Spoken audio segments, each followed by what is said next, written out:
Hey everyone, Tim Schofield here, and 3D Touch has been around for a little while, and I actually went in depth on 3D Touch back when I covered the iPhone 6s. However, I've not gone in depth on 3D Touch since that video, and I did say it had a lot of potential, room to grow, needed more developers to jump on board, so I want to go ahead and revisit 3D Touch. I do have my iPhone 7 Plus right here, and I will be doing a revisited review in general on this device, so stay tuned for that. Click that subscribe button so you're notified. For those of you that don't know, 3D Touch is when the display senses the amount of pressure that you put on the device, and of course with the iPhone, brings up another set of menu options. The very basic use of 3D Touch would be those home screen app shortcuts where you can press and hold, and it's going to go ahead and bring up some options.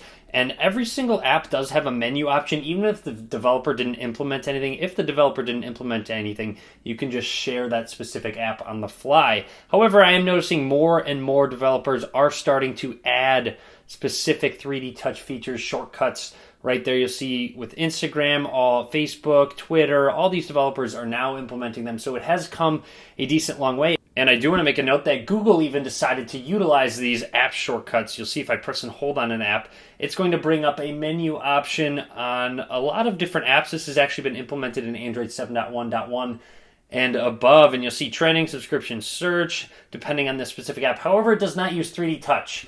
It's actually just a press and hold. So if I press and hold on an app, it'll bring up the menu options. And if I start to move the app, it will go ahead and go away, where I can go ahead and remove the app or go to app info. So with that being said, on the iPhone, if I press and hold, I don't have to pick up my finger to select the menu options. I can just swipe up if I want to, as for example, in the settings, if I want to quickly go into battery, I can go ahead and do so. Whereas on Android, if I press and hold, I can have to let go to select a specific option. And of course, iOS has that dedicated widget page on the far left side, and you can add and edit specific widgets on the left side there. However, you can actually see them and also add specific widgets from those 3D Touch actions. So for example, if I go to weather, press 3D Touch on it, it's going to go ahead and show me that specific widget that's already over on the left side without having to swipe over and swiping around and finding that specific weather widget. You can just go ahead and do so from the app icon. Also, if a widget's available and you're not utilizing it, you can 3D Touch on the app and you'll see add widget up there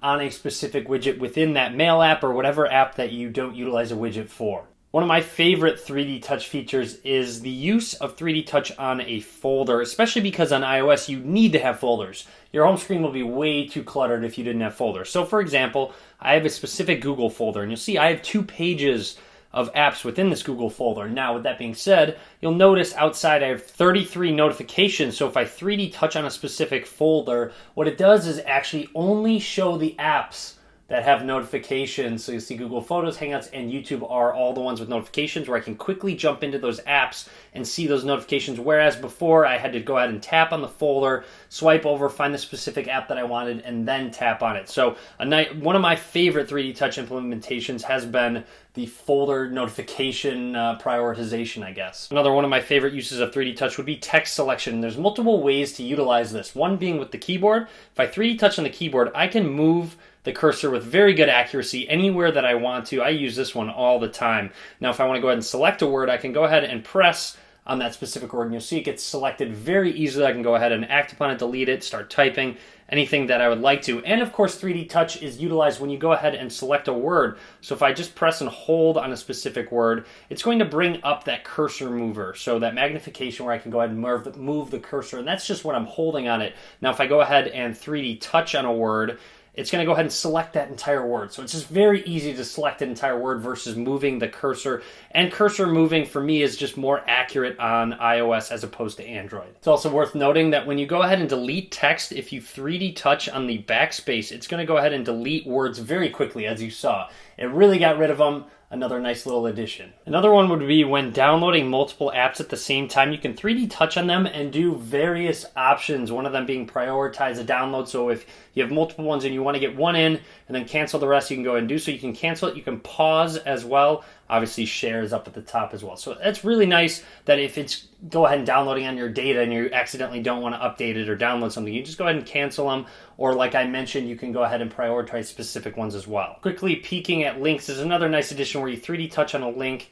It brings up a web page. It's going to go ahead and load it up. You can swipe up to open the link, add to reading list, or copy it. or of course just read what's on the screen, let go back to what you were doing without leaving the specific app you were in or whatever web page you were on as well. Also in the control center, you can customize specific toggles such as the flashlight, 3D touch on it. You get bright light, medium light, low light. The timer, you have some quick timers, calculator, you can copy your last result. And of course, camera, same as the camera app, you can take a picture, slow-mo video, and selfie as well. Even third-party apps have started implementing 3D touch into their apps. You'll see Twitter right here. If I 3D touch on it, it's going to go ahead and start playing audio from the video. It'll also start playing the video. Now I can 3D touch from the side of the display to quickly swap between apps. So let's say I want to go ahead and go to Instagram. They've implemented it as well. So if I go ahead and 3D touch on this image, it went ahead and loaded it up. I can let go. I can scroll down. If I want to 3D touch on this video, I can watch it, press a little bit harder. You'll see it opens all the way up. Now, overall, 3D touch has come a long way in terms of the amount of implementation that has happened. Slowly but surely, more and more developers have added it. Even Google went ahead and started adding it. You'll see here with their Chrome app, 3D touch on it. You can add new tabs, all that good stuff. So there is definitely a use for it, and it is very helpful at times. Even like I said, Google on Android started implementing app shortcuts from the home screen as well. So I think Apple has done a good job with 3D touch in making sure that they have added more and more compatibility, more and more features to it as well. A lot of people don't know about specific shortcuts. Now let me know if you like the whole press and hold option like Google has decided to do it, or the 3D touch. I honestly kind of like the 3D touch more because it adds, kind of feels like another layer, and it has the feel to it. It gives a slight vibration as well. I also want to make a note that you can go ahead and go into settings, general, go ahead and find accessibility, where you can actually edit your 3D touch, where you can turn it off if you'd like to, and also change the sensitivity. Where firm, you have to press it a little bit harder than you normally would. And of course, light, it's very sensitive. And I find medium to be the sweet spot for me. Light's a little bit too light, or I'll accidentally activate that 3D touch. So I leave it on medium. I of course leave it on because I am a big fan of 3D touch. Even with notifications, you can go ahead and act upon them. Let's say, for example, you 3D touch on a notification, you can archive reply as well. Or if you scroll all the way to the top, you can go ahead and 3D touch, clear all notifications as well. Now, don't get me started on notifications.